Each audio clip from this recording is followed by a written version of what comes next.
Friends, ఎలా ఉన్నారు? అందరు బాగున్నారా? మింగిట బాగున్నామని. కానీ కొన్ని సమస్యలు అంటే సమస్యలు అంటే మాకు కాదండి. నేనేం చేసినంటే మా తమ్ముడికి పైసలు ఇప్పించిన, మళ్ళీ మా చెల్లెలు భర్తకు పైసలు ఇప్పించిన, ఇద్దరికి పైసలు ఇప్పించినండి. పైసలు మధ్యలో ఉండి ఇప్పించినందుకు ఇప్పుడైతే వాళ్ళైతే నాకే ఫోన్లు చేస్తున్నారు.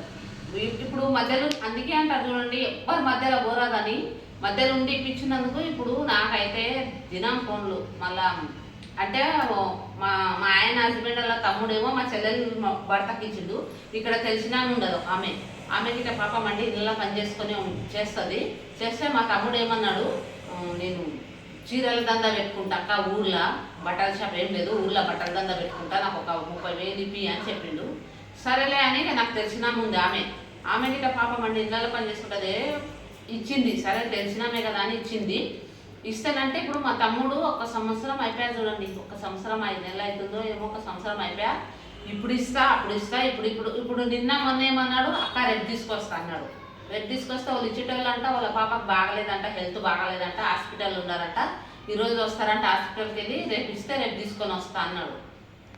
ఇప్పుడు ఆమె నేను ఎంత మంచిగా దోస్తులం ఉంటామండి. ఇప్పుడు మధ్యలో దోస్తుల మధ్యలో గొడవ అయినట్టుగానే చూడండి. నిజంగా అసలు అందుకే అంటారు చూడండి, పైసలు ఇప్పియక చెడ్రికం కావాలి కానీ ఇప్పించి మాత్రం అస్సలు చెడ్రికం కాలేదు చూడండి. నేను ఇద్దరు వల్ల ఇంకా మా మా చెల్లెలు మొగడు అయితే ఒక 4 రోజులలో ఇస్తాడు. అతనైతే ఇస్తాడు, టెన్షన్ లేదు. కానీ మా తమ్ముండే టెన్షన్ అండి. ఆడిగిట కోసి చేస్తున్నాడు. 2 సార్లు 4 సార్లు ఊరిపోయినాం హైదరాబాద్ నుంచి. ఇంకా అన్నాడు, వాళ్ళకి ఇచ్చితే బాగుండే, ఎవరన్నా తొందరగా ఇచ్చితే బాగుండే. ఏం చేస్తాం, ఆ పైసల వల్లనే ఇప్పించి నాకైతే ఇంత ఇబ్బందులు చూడండి.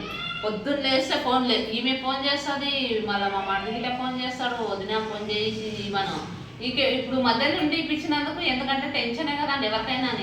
మా చెల్లెలు భర్త ఇస్తుండే మంచిగానే, ఈసారి వాళ్ళకి ఏమైందేమో, లేకపోతే ఇద్దరు సతాయించకుండే పైసలు మంచిగానే ఇస్తుండే వాళ్ళు.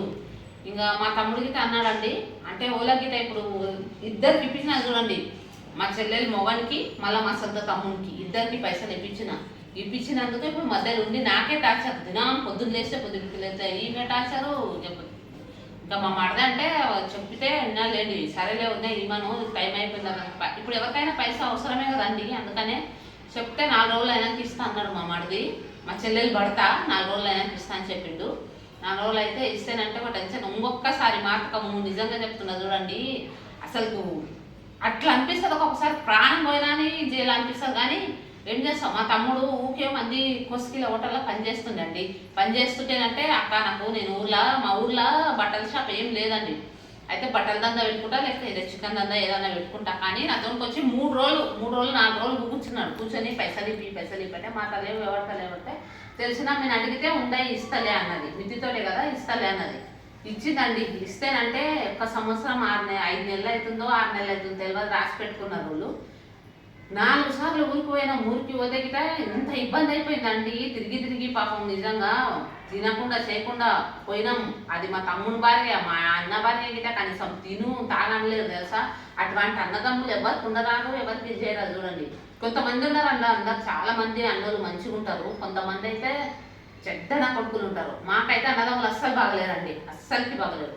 నిజంగా చెప్తున్నా కదా, చెల్లెలు ప్రాణం పోతుందా అని అడిగారు వాళ్ళు. వాళ్ళ పెళ్ళం వాళ్ళ పిల్లలే వాళ్ళకే. కానీ పోనీ ఎవరు బతుకని మేమైతే ఎవ్వరింటికి పోమనుకో. మా బతుకులు ఏదో ఉన్నదో లేదో, కట్టుకున్నంతనే ఉన్నదో లేదో చింతగా ఉంటాం అనుకో. వాళ్ళు ఇళ్ళకాడికి అస్సలు ఆశపడము. మా అక్కళ్ళు అంతే, మా చెల్లెలు అంతే, ఎవ్వరు పోలేదు ఇళ్ళకాడికి. ఇప్పుడు మా అమ్మ చచ్చిపోయినప్పటి నుంచి గిట ఎవ్వరు వాళ్ళ ఇంటికి పోతానే లేము, అస్సలకి పోవడమే లేదు. అందుకనే వాళ్ళది ఎవరు బతుకో వాళ్ళన్నా బతుకో. కానీ మా తమ్ముడు ఒక్కడికి మేము పైసలు ఇచ్చింటే బాగుండే, ఒక టెన్షన్ అయ్యి ఒక దూరం అయిపోతుంది. మా చెల్లెలు మొగడికి అన్నాడు, ఒక 4 రోజులు అయినాక ఇస్తా అన్నాడు. అంటే వీళ్ళిద్దరు పైసలు ఇచ్చిండ్రు అనుకో, ఇంకొకసారి నిజంగా చెప్తున్నా చూడండి, అసలు ఒక్కరికి నమ్మరారు. అంత దోకపోయినాను నేనైతే, చాలా మోసపోయినాను. ఇస్తారని ఇప్పిస్తానంటే ఇప్పుడు మా తమ్ముడే ఒకటి ఇంకా అడుగుతున్నాడంట. మొడిగిట భూములు ఉన్నాయి, అన్నీ ఉన్నాయి వాళ్ళకిట. కానీ వేరే వాళ్ళని అడిగిండ్రంట. అడిగితేనంటే వాళ్ళు ఇస్తా అన్నారు. ఇప్పుడు ఎవరి అనికి గిట మా తమ్ముని భార్య ఏం పని చేయదు, ఆమె ఒక్క పని చేయదు. ఇంత బిందే శాత కదా ఆమెకు. ఖాళీ మొగడు ఎవరు ఇవ్వాలన్నా ఇప్పుడు కష్టం చేస్తేనే ఎవరన్నా చేతికే పైసలు ఇది చేస్తారు, ఒప్పుకుంటారు. ఇప్పుడు మా తమ్ముడు ఒక్కటి చేయాలి, ఆ పిల్లగాడు తల్లి ఇద్దరు ఉంటారు ఇక్కడ. అందుకని ఎవరు ఇవ్వాలంట అని ఇయ్యారు అంత తొందరగా పైసలు వాళ్ళకు పుట్టాయి ఆడ. మా చెల్లెలు పడతానండి, అతనికి అప్పులైనా ఏమైనా అని భూములు అమ్ముకుంటున్నాడు. భూములు ఉన్నాయి, వాళ్ళ అమ్మ వాళ్ళ అప్ప సంపాదించిన భూములు ఉన్నాయి.